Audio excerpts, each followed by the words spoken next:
In this video, I'm going to show you how to draw the hands with a few simple steps. These steps will make your hand drawings look more natural and fluid.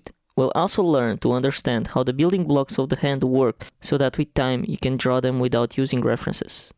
And at the end of the video, we'll draw 2 bonus poses on how hands hold objects.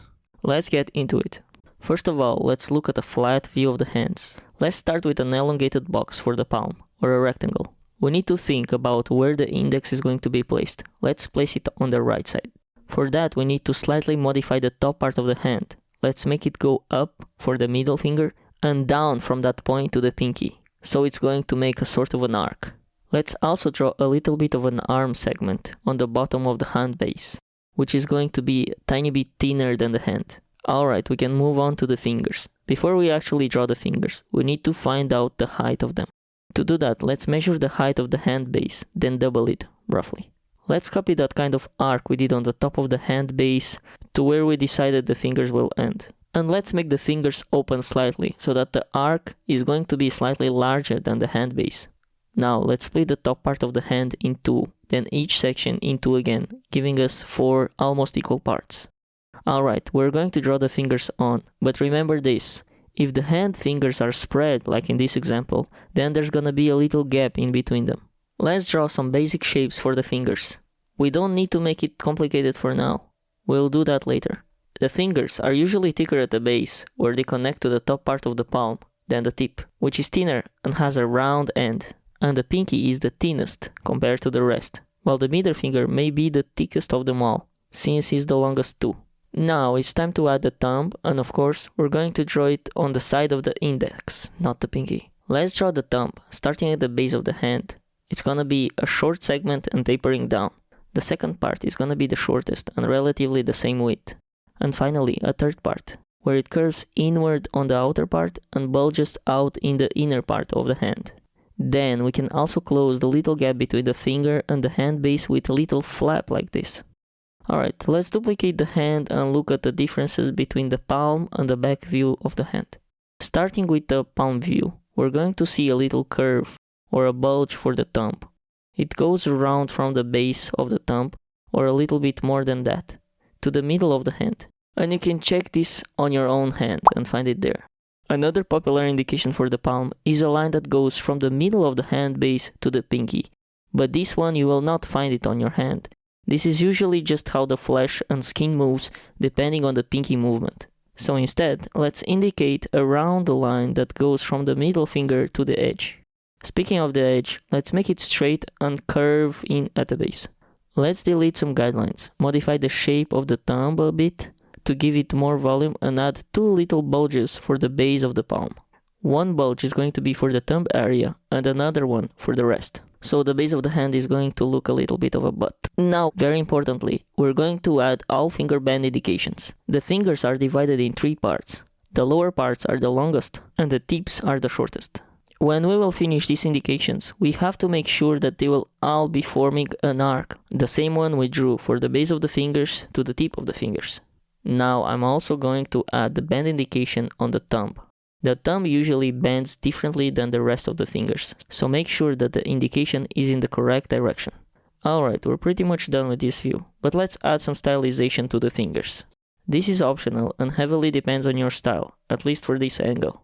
So we're going to bend inwards the lines between all the bend indications, and we're gonna leave it a little bit thicker on the parts where the fingers bend. We must be careful to not overdo this, otherwise it will look like we don't have much meat on the fingers. Alright, let's move to the back view of the hand. And let's do it a little bit quicker for this one. Let's do the fingers first. We're going to do the same, subtract skin between the bend lines. Now, in between each finger base, we're going to continue the shape of the fingers a little bit. This will make the fingers look longer from the back view. Honestly, this is something that not many people understand, but now you do. Not only do the fingers look a little bit longer, but the flap will remain there. Try rotating your own hand. See how the flap of the palm view of your hand makes the finger look shorter? It's kind of impressive that we don't usually notice that. Another final indication for the back of the hand is the knuckles. But for this view, since the hand has the fingers out, the knuckles will be just slightly visible. On the other hand, metacarpals will be visible partially. Usually, this indicates the middle finger one the most, and the rest a little bit less. And that will be it for the palm view and the back view. Now let's look at some easy to draw hand views. These poses will be easy since the hand base is flat and not rotating or in a weird angle. First off, let's draw the side view of the hand. Let's start with the side view of the palm with a thin rectangle, larger at the base. We're going to give it a little bulge for the thumb area. And let's not forget the arm section. Now we need to figure the height of the fingers. So let's draw the height of the palm and draw in the fingers.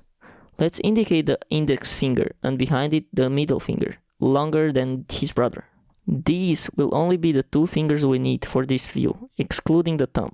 Speaking of the thumb, let's draw it with three sections we learned before. The thumb will also come towards us, so the perspective of each shape will differ now. Let's add a little bit of volume for the back of the hand, since it looks a little bit flat. For the fingers, let's add the bend directions like we learned previously. The base one is longer and the tip one is shorter. Very importantly, we need to indicate the tip with a sharper turn for where the nail is and a rounder shape for the other side. Now, again, for the stylization, we're going to take out some meat on the top side of the finger, on the side where the nail is, and opposite to that, we're going to add meat on the other side. This will create this Michelin type of bulges, like an inflated balloon. Very good. Let's also work on the visible part of the middle finger. Now, we need to give a little bit more volume to the thumb base and also fix its shape. And to finish, let's add a little bulge for the knuckle of the finger. And there you have it, this is the side view. Let's look at another relatively easy view to draw, the front punch. Starting off with a rectangle, not too wide, let's divide it vertically in 4. Let's also add a little arc for the top part of the fingers. We also need to add a little bit of the rest of the hand base that will be visible from this view. And we add the part of the arm that is going to be in vision. For the thumb, it's going to start from the first third part of the fist and go a bit outward. Then it's going to go down inward a bit. When it's going to pass the bottom part of the fingers, let's follow the direction of the fist and end just after the first finger. Then just finish with a little curve going up.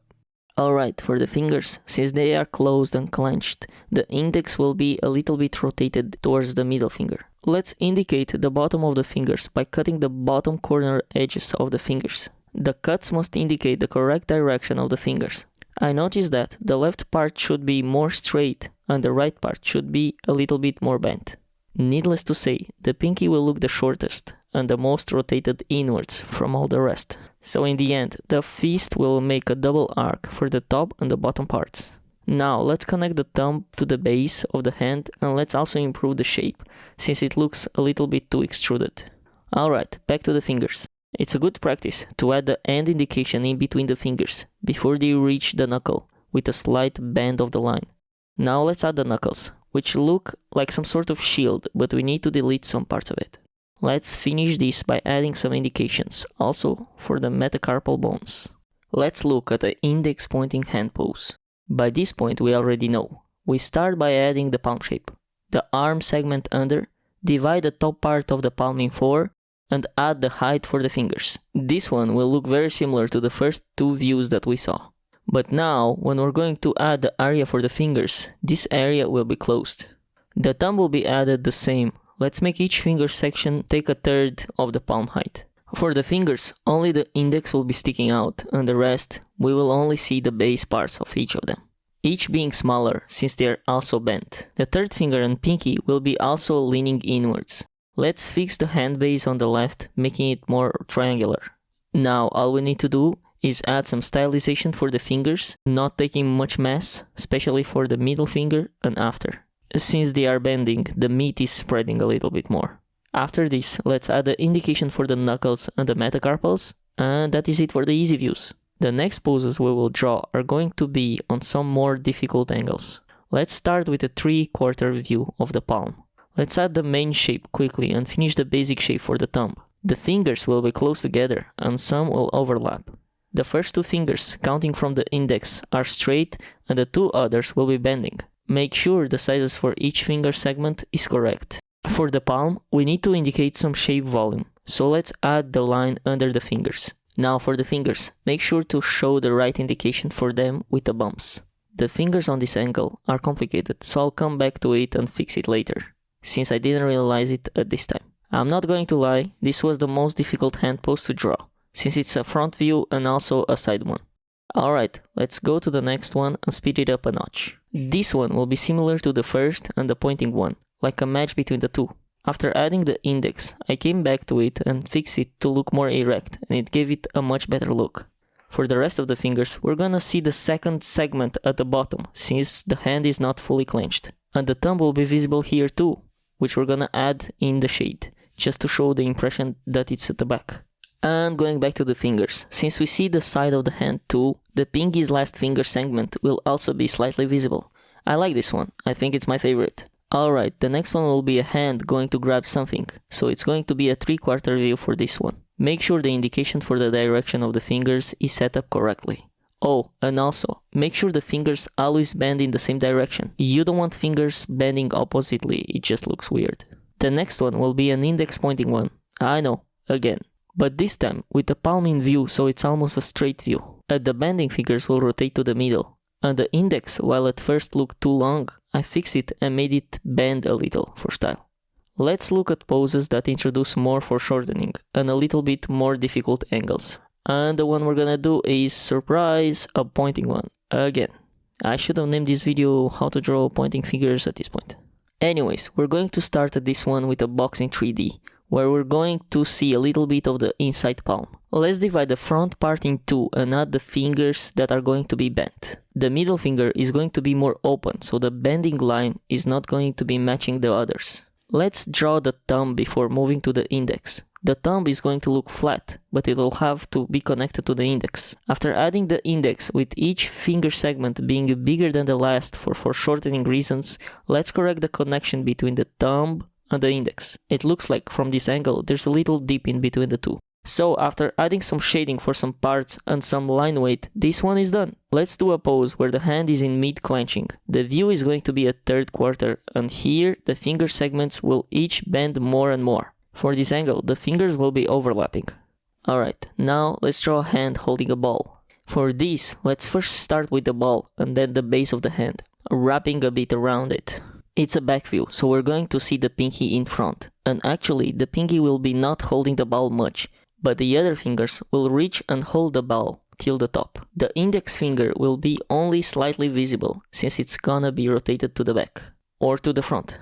Let's give a little bit of meat at the base of the palm, and finish with some shading to indicate some form and depth. Let's look at the final pose. It's going to be a hand holding a sword hilt. We're going to view the hand from the top and the palm, and then we're gonna draw the fingers bending.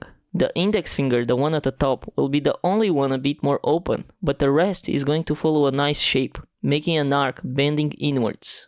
When we finally add the hilt, it looks wrong, but trust in the process. Because now, after adding the thumb, everything looks correctly. The thumb will overlap the index and the middle finger. Let's add some line weight to emphasize more of the overlapping. And let's make the hand base less long and add the arm segment. To finalize, let's make the hilt closer to the hand and darken it. And there we have it. That is how you draw hands in different positions and bonus holding some elements. That's it for the video. I hope you got value out of it, and if you did, make sure to give it a like and subscribe for more videos like this. Thank you for watching, and I'll catch you in the next session.